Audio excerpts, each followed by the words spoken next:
Ikot sa On phone stand niya ikinto sir. Di ka daw sir. Ala exhale. Relax. Release na. Turag yun.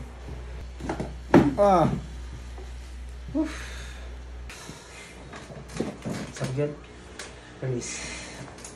Turag yun. Sabagyan sir. Release. Very good. Hi po, I'm Rolem, your therapist. This is one of my patient that have ankle injury. Only to find out na nabadya sila yung mga injury. Aside sa ankle, tapos siya yung muscle spasm, and then shoulder injury, lumbar injury at the same time. So, prepare na nako siya for adjustments through ventosa, massage blade, ug massage stimulator at the same time. So, na-feel na yun ni sir ang comfort, relief, and then after na ko na ventosa, na-feel na yun ni sir ang relief, relax, at the same time, ang muscle loose na, ready for adjustment. Good.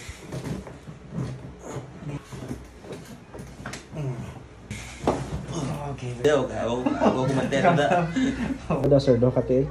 Ano ka tayo? Okay, kinto.